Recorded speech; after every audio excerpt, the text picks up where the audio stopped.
This morning I worked on this back trail that I really haven't shown you yet. So I'm going to show you this trail. I mean, what I mean by working on it is I cut down a lot of limbs and twigs and stuff like that. Tried to make it so that I didn't have to look down so much. There I am waving at the drone, letting it know that I'm ready to go. So I'm going on this hike. We'd been down this trail. We just came down it the opposite way during that previous video. And so we're going back uh, the other direction, and it's sunny, so get a different look and feel for this one. I don't have my jacket on. It's 68 degrees, and I'm going to concentrate on not looking down. I mean, looking back at the drone as much as possible. Obviously, I'll need to do it a few times, but I want to get to where it can be a normal hike without having to worry about the drone. The drone just does its footage automatically. And I talked to you about the object avoidance system, and then this thing called APAS, which is automatic pilot assistance system, uh, and uh, it's pretty amazing what it does. And I think I can have more confidence in the drone after doing this particular hike if it does well. So um, the this trail, as I said, we're going to across the top of a ridge, and we're going to walk over to the next ridge over. There's a big valley between there that is no man's land, so to speak. That's for the animals and deers and so forth. Oh, and by the way, being 68 degrees, that's possible that bugs could come out. I mean, I don't think they'll be out yet, but you could see a snake or so. I don't think we're going to have to worry about that either. 68 is still a little cool. Anything over 60 though is possible. Anything over 60 degrees, it's possible to get bugs and so forth. And when the sun's shining pretty good, I don't have to worry about the little bugs. It's only when evening time when they come out. But this is where we start.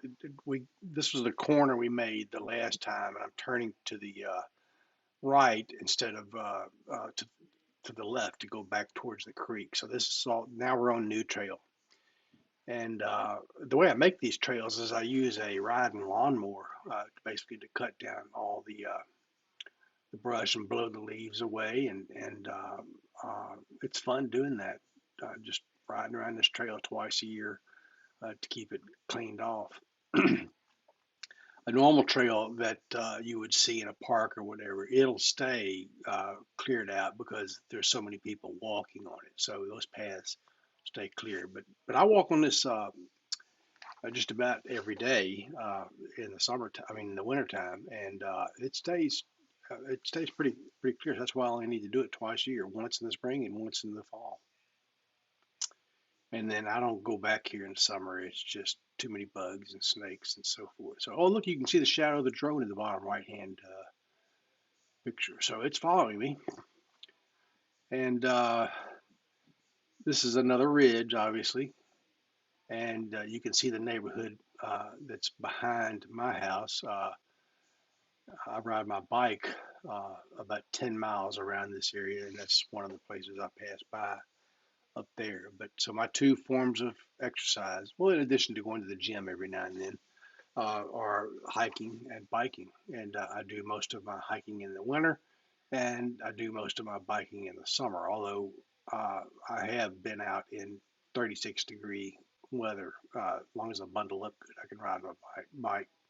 I've ridden it several times this week. We had one day that was up to 78 degrees this week. So I don't think I've looked around a single time yet. So we're doing pretty good on this hike with the drone. The drone's following me just fine, and so I'm pretty proud of that. I'm going downhill now, walking away from the ridge down into the valley here. And I cut this trail last year uh, really about this time last year. I cut this trail and made it. So I used to walk down the telephone poles, which is just to the left of here, a big old line of telephone lines and so forth. But um, it was harder to maintain, and so this is much better and much more private be able to go down through here. So now you can see the sun is directly behind me because that's the direction the tree shadows are falling. So the drone's doing. Now this is a wet area, so I had to kind of step in there. Oh, it's going through those limbs, those little twigs. I forgot about those. Uh, but anyway, it did just fine. If they're really tiny, it won't hurt the drone. But if it's a stick, as big as a 3/16 of an inch thick, it's gonna send it to the ground. Have a fit. But anyway, it was the time it crashed a couple of days ago when I was testing this kind of stuff for the first time. It uh, it really crashed bad. I mean, it got all hung up in the leaves and then flew back sideways and it slammed into another tree trunk and then went back and fell down to the ground. And I thought the camera was broken. It was doing all kinds of crazy things. But I turned it off and turned it back on again and it did fine. Now, here's a point where we're going under the telephone line. I don't know why it lost me, but the drone got far away from me and lost me. Now, this is me manually bringing the drone up and then I'm going to walk up a little bit so I'm a little bit bigger spot in the picture frame. It was probably the shadows that's the reason it lost me. There wasn't enough contrast in there. And so it stopped. And when it loses you, the drone just basically stops and hovers. It doesn't do anything. So that's how you can tell when you're looking at it. So I drew my little square around myself and went back into trace mode or follow mode, and it's doing that. So this little hill is kind of tight. This is where the bridge is at the bottom of this little hill. And I did this morning go through and did some more maintenance on cutting down some limbs and so forth, so it would be easier for this thing to get through. And this is that tree that you got hung up on the last time. Now there's some limbs. Look, it looks like it went through those limbs. I probably need to cut those down too. Uh, but the drone did fine. I don't know whether it was avoiding them or whether it just wasn't bothered by them. I don't know whether it sees those things or not, but obviously it sees trees and limbs, but just doesn't see twigs and little tiny things. All right, so now it's coming close to a branch right here, and I'm turning around and looking, and I need to lower it, but I didn't. So I'm going on. So the drone did fine. It came out underneath that branch, and now it found me. So I like that. And this is the trail that I got so hung up on in that previous video. This big turn right here, this switchback, and so I cut a lot of limbs right here so that it could get through and follow me pretty good. That's the tallest limb right there, and the drone. I guess I told it to come down a little bit, or I moved it down a little bit, but it's got to follow me. And so here it comes. And I had to really futz around with it that last time, but because the limbs are pretty much out of the way, by just lowering the drone, that's one thing you can do manually, even during the time. You can say follow me closer or higher or lower, and you can still make those manual changes while in the follow me mode. Other than that, it's an autonomous machine that uh, knows what it's doing. So I went back up a little bit. I wanted to go down, I guess. I'm not sure what it's doing. Maybe it's not following me anymore. So I'm going back. Oh, it found me. Okay, so this is what I don't know. It goes behind a tree and he sees me. Is he going to go through that little path? No, he followed me through that.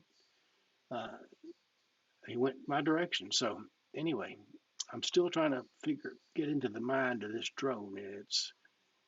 It's got a mind of its own. It seems like. Okay. So I've cheated a couple of times and looked back, but there's the shadow of the drone again, and of course, I can hear the drone the whole time uh, behind me, and it's not loud, but it's loud enough to hear, and it's not annoying either. We've already seen this section of the hike before. What I wanted to do was show you that big switchback that I had to cut all those limbs down and had so much trouble on the previous video. So this is a septic tank field actually, and it's the only place where we've got grass growing. Uh, but the pipes come down to this field, and it was probably a ridge like those other ones, and it was just kind of flattened out to make room for uh, putting a septic tank in. Most of these houses around here have septic tanks instead of being hooked up to the sewer system. Now we are hooked up to city water, so we do get that. Although we seem to be losing pressure these days, which makes me wonder if they've got problems. But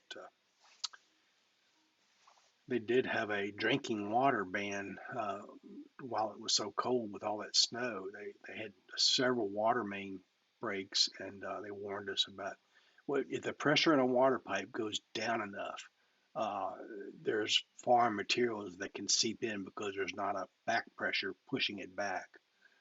And so here we go down the road next to the tractor.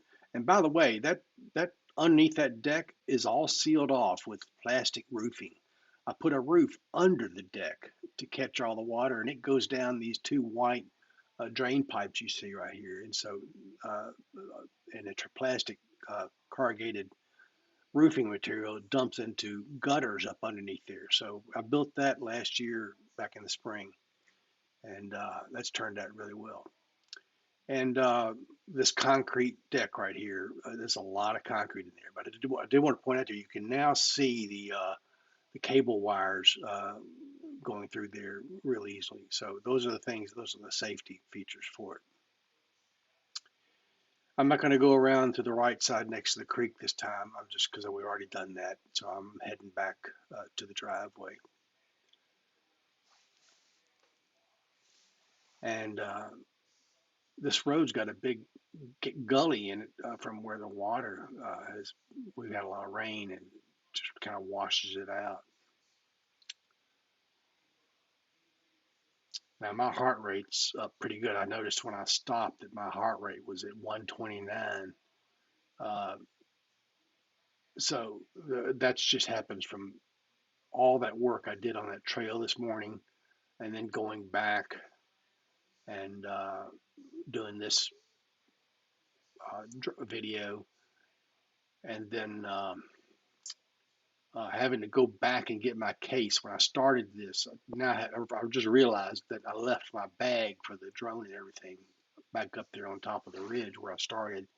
So I got to go back and pick that up. So I'm getting plenty of exercise for this. So here again, I'm trying to figure out how it is you land this thing with or get out of follow mode. And I just realized there's a little X in the corner of the square that's around my body, which lets it know where the target is. And you had to press that X, not just the stop button. So now to land. All right, so that's it. Hope you enjoyed this. I'll talk to you later. This drone is an amazing thing for this kind of activity right here. I'd always dreamed of being able to do this, and here it is. Talk to you later.